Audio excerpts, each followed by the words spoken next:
Ngiyababingelela abantu abasha egameni lenkosi yethu uJesu. Ngisaqhubeka ke izingane zami ngenza instruction number 3.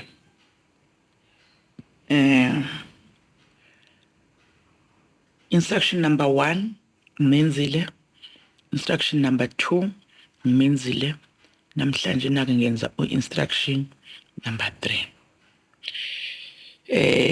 I-emphasis isalokhu isekuthini musa ukuhamba uthatha ama-instructions from anywhere, kodwa ama-instructions azosiza wena empilweni yakho kuzoba ama-instructions from God only. Ingakho zingane zami kubalulekile empilweni ukuthi uzihlanganise, uzimbandakanye noKristu. Usemusha nje usenje, usagezekile nje usenje, usenqwaba nje usenje. Ngoba uma uke wasuka kuKristu ukhanda amasikazi azohamba nawe impilo yakho yonke, ngenxa nje ukuthi uhluleke ukuthatha ama-instructions from the correct source. Ngifuna ke izingane zami ke sibheke laphayana u-2 Kings chapter 6 verse 8. Sizoqala nje ku-verse 8. Indaba nje abantu abami kulezi insuku ebekiwe emphefumulweni wami ngane, indaba yama-instructions. Asiqaleni ke. The king of Syria was at war with Israel. He consulted his officers and chose a place to set up his camp. Bantu abami ke ngithi ke izwi kaNkulunkulu aliyona imagazine, aliyona newspaper. It needs the interpretation of the Holy Spirit. Lana and the king of Assyria was at war with Israel. He consulted his officers and chose a place to set up his camp. Bantu abami ngifisa ukunitshela ukuthi amandla obumnyama, uSathane na wonke ama-forces akhe, njengoba izwi kaNkulunkulu lithi asibambene nenyama negazi, kodwa sibambene na wonke ama-spiritual forces, sibambene na wonke imimoya yobumnyama nama-authorities obumnyama. La inkosi yaseSyria was at war.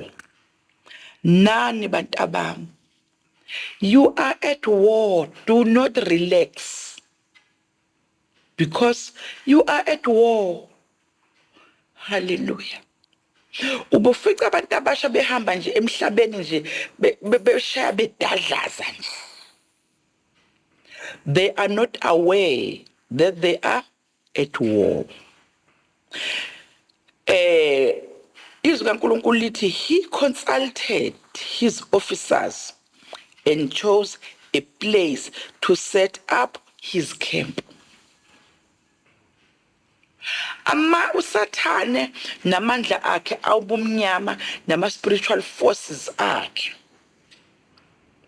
they are at war with you. So ke usathane ene ukhuluma nama officials akhe yonke lemimoya egcwele emhlabeni la. Ngithe ngelinye ilanga kade ngikhuluma ngendaba yokuthi kwakukhona lo wayehlezi emathuneni, lo owathi mangabe ene uJesu eqhamuka wayesethi ene uhlushwe yini ngathi ndodana kaDavid. uJesu mebuza ukuthi ningobani nibangaki, uthi singamalegion, meaning we are troops, singamabutho. So ke ene nala inkosi yase-Assyria iqoqa ama-officials ayo, kukhethwa indawo la kuzokwakhiwa khona inkambo ukuze ene kuzoliwa kahle nalabantwana bakwa-Israyeli. Nani bantu abami, uSathane is doing the same. uSathane ngeke akuhlasele anywhere, kodwa ufuna inkambo la ezokubamba kahle khona. Hallelujah. Abanye ene uSathane ubabamba la kwi-educational level, abanye ubabamba kuma-finances, abanye usetha inkambo kulento yokuthanda izinto. Umuntu uyathanda nje izinto nje, abe umuntu owaziwayo ukuthi uthanda izinto nje yena. Inkambo leyo ekhandelwe wena. Omunye ene akhandelwe inkambo ekuthandeni ukubukwa, enze noma yini noma nini noma kuphi as long nje ezobuka. Inkambo leyo khandelwe yona. Omunye akhandelwe inkambo ekhaya azalwa kulo, azalwe ekhaya nje liphakeme nje, naye akhule ephakeme nje. Omunye akhandelwe inkambo azalwe ekhaya eliphansi, naye nje akhule nje ezazi kunjalo end up nowhere in life. uSathane bantu abami ungikhandela inkambo camps. Esikoleni ofunda kuso kungaba inkambo. Abangani bakho hamba nabo bangaba yicamp. Obra bakho nje bangaba yicamp. La uSathane sethe khona ukuthi uzokubamba khona.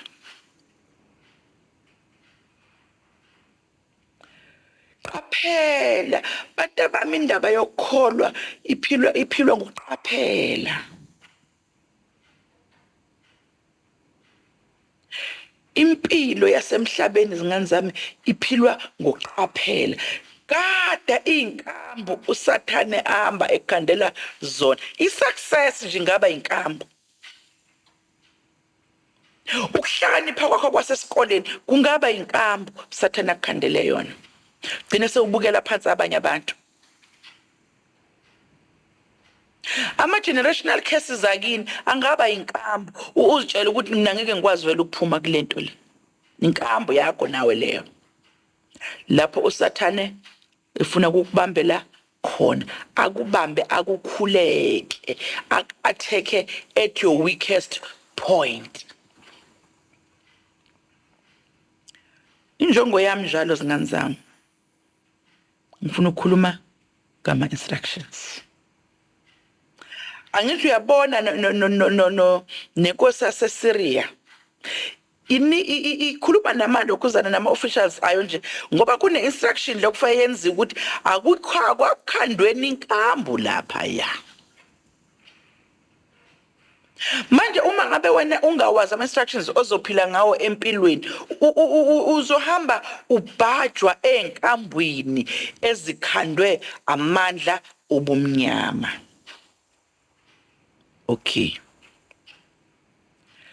But Elisha sent a word to the king of Israel, warning him not to go near that place because the Syrians were waiting in ambush there. So the king of Israel warned the people who lived in that place, and they were on guard.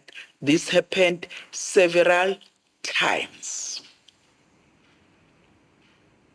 Hallelujah. Zingane zami ene impilo le ngiye ngithi ayina photocopy ayina duplicate. Single mistake in life ihamba nawe impilo yakho yonke.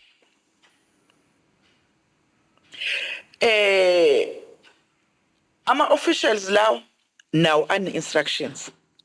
No Elisha on the other side who said to make instruction enkosini Israel Israel ukuthi hey when qaphela never you dare go near that place ngoba phela ene ngithe ene imibuso mibili kunombuso obumnyama kunombuso ukhanya la inkosi yaseSyria irepresenta umbuso obumnyama bese kuthi Elisha nenkosi yakwaIsrael ba representa umbuso ukhanya. So manje ene abantwana bakwaIsrael they are being warned ukuthi hey never you dare go near that place. Kukhona abantu abami izindawo enitshelwa zona ekuseni nantambama ukuthi hayibo lelo tekisi lakho liduma limi ndawonye niye ngqokulu ngoba phela lo muntu okuwonishayo usuke azi ukuthi ikhempu le lento yakho yokuthanda izinto ikhempu leyo lento yakho yokuthanda ukuba ungiboneni mazulu ikhempu leyo lento yakho yobuvila ikhempu leyo banjwe kuyo lento yakho yokunganaki ama scriptures ikhempu leyo banjwe kuyo ozobanjwa kuyo lento yakho yokuvila pha ukukhuleka ikhempu leyo ozobanjwa kuyo lento yakho yokuvila pha nje ukuxhumana nabanye abantu abazana nezinto ezikaNkuluNkulu ikhempu leyo nika obekelwe yona.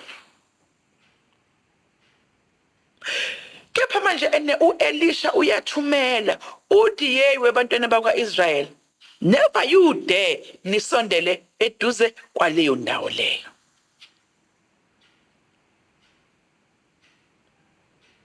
Niya instruct abantu abami as you go along in life ukuthi hayibo don't go that side go this way.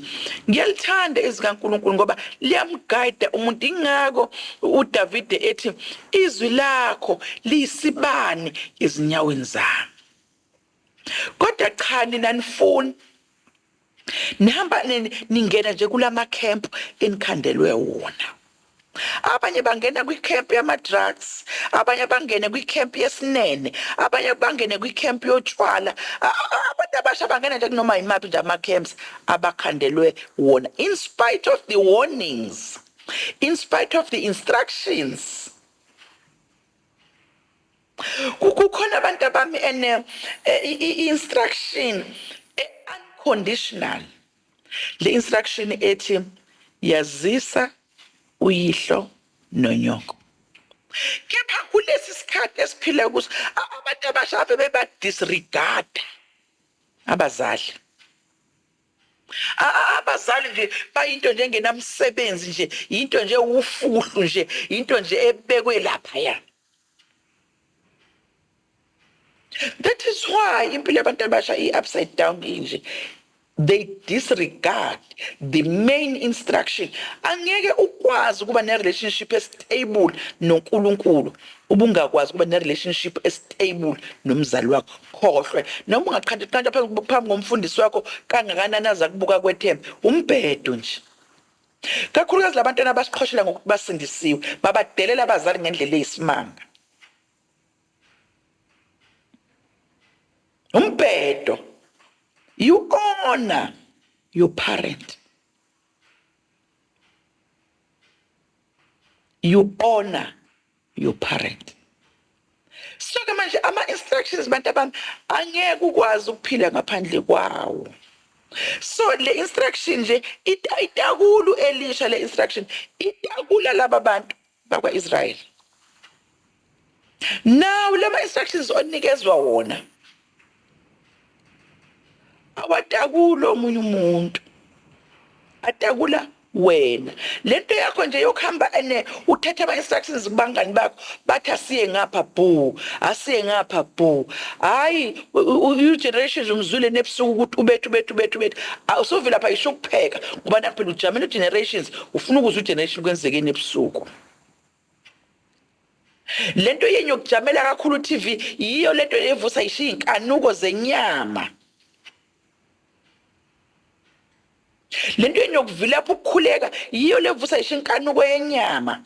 Lama magazines eniwabukayo yiwo lawa anihlupha nangokunivusela inkanuko yenyama. Kodwa uma ungakuhlele emkhulekweni nje uhlale ezwini kaNkulunkulu nje you can't be safe. Ngilithanda ke izwi kaNkulunkulu lithi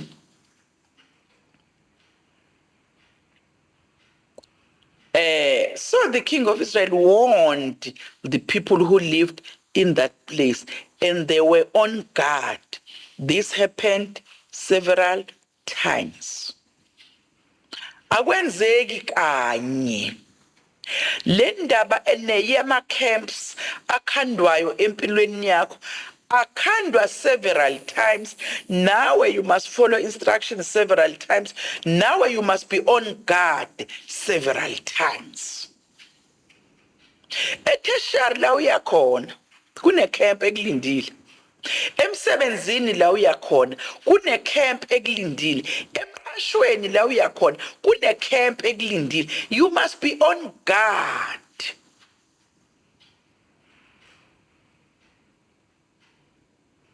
You must be on guard. Qaphela. Yingakho ngilithanda lela lizwi elithi insizwe yokuyihlanza kanjani indlela yona ngokuqaphela okwezwi lakho. Hayi abantu abamnoti akulokuqaphela izwi kaNkulunkulu qha kulomhlaba lo lenihleli kuwo nje. Ningaqhanjaqhantshela nje. Ngoba kulezi insuku niyaqhantsa nje ningamazenze nje niyaqhantsa nje. Anifuna ukuthoba nithobeke nithatha ama-instructions kaNkulunkulu njengoba enjalo bese nivikeleka. Ngifuna ke zingazami ke sibheke lapha uverse 11 uthi the Syrian king became greatly upset over this. He called his officers and asked them, which one of you is on the side of the king of Israel? Usathana abantu abamuyanyanya uma ngabe kubona ungahukeki. Usathana abantu abamuyanyanya uma ngabe ebona ungabhajwa kulama camps akhandela wona. Uyanyanya. Yini empilweni yakho ungake uzitshele nje ukuthi mina ngifuna nje usathana anyanye nje ahlale nje ethukuthele nje engithukuthelele nje kodwa mina on the other side ngizohlala ngihappy nje kodwa ngibambelele kuma instructions kaNkulunkulu. Inkosi yaseSyria la inyanyiswa ikona lokuthi yini laba bantu bangabhajwa kanti khohliwe ukuthi abantu bakwaIsrael bahamba neqhawe. Ke ngisho njalo abantu abamngithi khona umhlabeleli osho njalo othi sihamba neqhawe insimbi edlezinye. Kukhona abantu abami umhlabeleli othi umlandele eduze ukuze ukuzwe ukunyenyeza kwakhe. Ama-instructions kaNkulunkulu uwathole emkhulekweni. Ama-instructions kaNkulunkulu uwathole ekuzweni izwi lakhe. Ama-instructions kaNkulunkulu uwathole la kuhlangenwe khona. Umoya oNgcwele is there to teach you ngama-instructions kaNkulunkulu. Ngenxa ukuthi inkosi yaseSyria ayazi ukuthi kunalo Elisha la. Thina Elisha wethu umoya oNgcwele. Thina Elisha wethu nguJesu. Thina wethu Elisha izwi kaNkulunkulu. Cha, abantu abasha bamfuna Elisha. At the same time bakhandelwe icamp kodwa bayifuni nokuyibona ama-instructions avela emlonyeni kaNkulunkulu. Okay, verse 12 usethi-ke, one of them answered, no one is, your majesty. The prophet Elisha tells the king of Israel what you say even in privacy of your own room. Amandla obumnyama abantu abami ayawazi amandla kaJesu. Amandla obumnyama ayawazi amandla omoya oyingcwele. Amandla obumnyama ayawazi amandla ezwi likaNkulunkulu, which is the Bible itself. Manje ingakho nina nikuvila phakangaka ukufunda izwi kaNkulunkulu. Ingakho nikuvila phakangaka ukukhuleka. Ingakho ningawufuni umoya oyingcwele ukuthi unidominate ngoba uzontshela ukuthi this is wrong. Uzontshela ukuthi we must be on guard. Uzokutshela ukuthi ene awuswitch off lo TV. Uzothatha uthathe lo cell uyi-office uyijikijele lapha ya. Ngiyamthanda verse 12. Mase oyedwa wale Asiri unayo leqhuku kude kunomuntu lapha ya owazi izimfihlakalo. Ngifisa ukutshela ngani nami ekseni ukuthi sikhonza uNkulunkulu obona emfihlakalweni. uJesu simkhonzayo ubona emfihlakalweni. Umoya oyingcwele ophila kithi ubona emfihlakalweni. Ingakho kuphoqelekile. You must follow his instructions. Uthanda noma ungathanda. Mawufuna nje ukuba safe, you follow his instructions. Ngoba ubona ekusithekeni, ubona emfihlakalweni. Ingakho kukhona izwi elithi isela lizi lingezile ukuzokweba. Ngoba isela libona emfihlakalweni kanti nomoya oyingcwele ubone kufihlakaleni. Avikele lento usathane azoyeba kuwe. Kodwa manje mawungafuna ukuphila ngezinto zikaNkulunkulu, ufuna ukuphila ngokwezwe. Hayi ama-camps bantu abami. Ngikhumbula nje esisezingane namhlanje izingane ezinye zisayenza loyo nto ukuthi uma sekunesikhothwa esikhulu zihambe zibopha amafindo endleleni uthi uyahamba uhamba ubukeka uwa zihleke. Usathane wenze njalo. Uhambe bopha amafindo nje endleleni yakho bese uhamba wena ukiribheka. Qaphela. Follow God's instructions. Angisho ngathi follow ama-instructions ebandla lakho. Angisho ukuthi follow ama-instructions omfundisi wakho. Ngithe follow God's instructions. Follow instructions of Jesus Christ. Follow instructions of the Holy Spirit.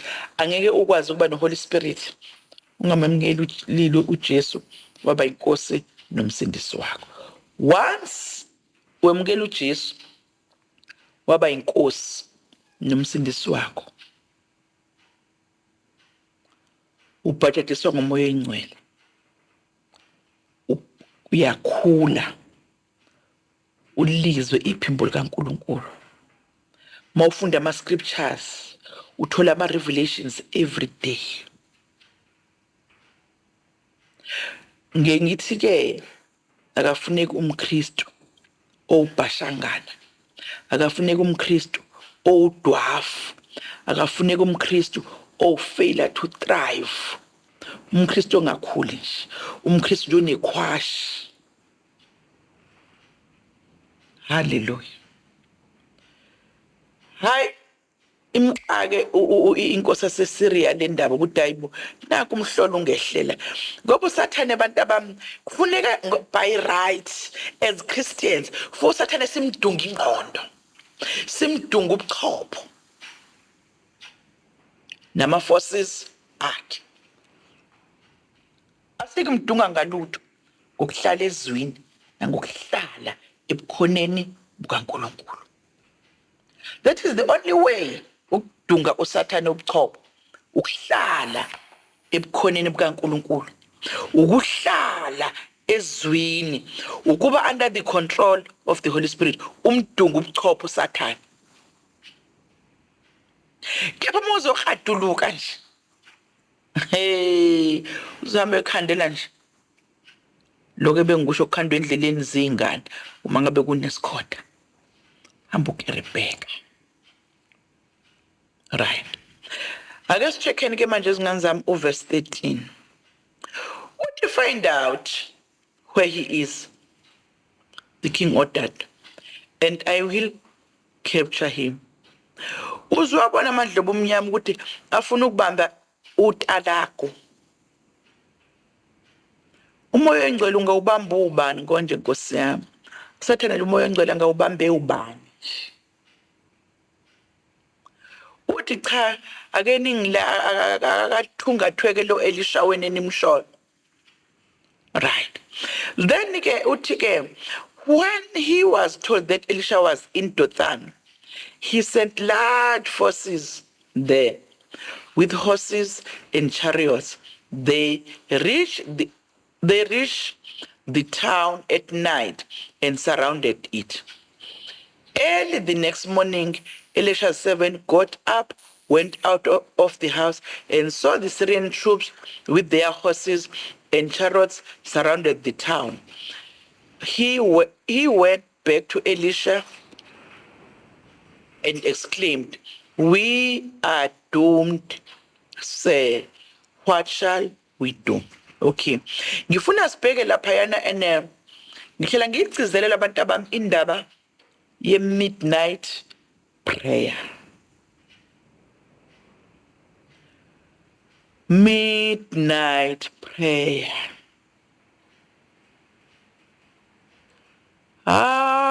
Isithu sathana nibamba ngaso. Lala. L-A-L-A.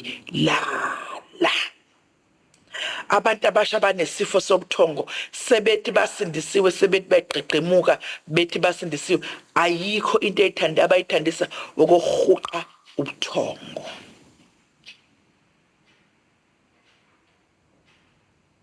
balala bephakathi enkonzweni balala lana ene uma ngabe inkosi yaseSyria isithungatha uElisha lo kuthiwa uyena lo tshelela abantu imfi owazi obona emfihlakalweni uthi lalelani akakathungathweke lo muntu kumanje so that he will be captured. It target time yamandla obumnyama is the night. Ingako nenkanuko zivuka kakhulu makutheka ilanga. Incithakalo eningi yenzeke ebusuku. Lapho abantu be most vulnerable. Ebusuku. Bayothungatha ulokhuzana uElisha nini ebusuku uyayiza instruction lapho akusho ukuthi yanini emini kuyazi ukuthi uElisha uawake emini akayothungathwa nini ebusuku ngakho ke ene qaphela umuntu omusha ubusuku no midnight prayer. Akuthi uma ngabe ene sekuthunyelwe lama forces ebusuku ukuthi azokcaptureisha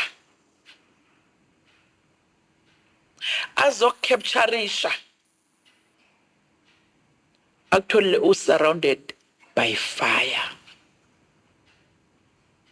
actually usemkhulekweni akuthola uhlezi phambi kobuso bukaNkulunkulu ingakho abantu abami ngimthanda midnight prayer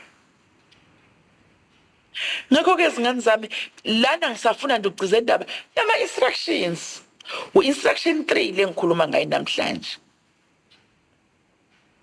ngithe ngisazoqhubeka nje uNkulunkulu emuhle Sizoqhubeka nama-instructions khona nizoba clear ukuthi don't live on your own instructions. Live on God's instructions. Live on the Holy Spirit's instructions. Live on Jesus' instructions. Live on the word of God's instructions. Ukube uElisha wayenganamathele kuNkulunkulu, wayengenayo i-connection noNkulunkulu, it was the day that he was going to be captured at night. Now you'll be captured at night. Lento yakho yokuthanda ukuhuqa ubuthongo, you'll be captured at night.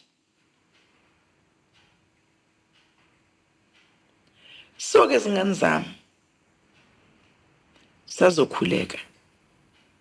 Bese-ke nikhulekelele lesifo senu sokulala. Ngoba most of you are being captured at night. Uyoziqhubekela-ke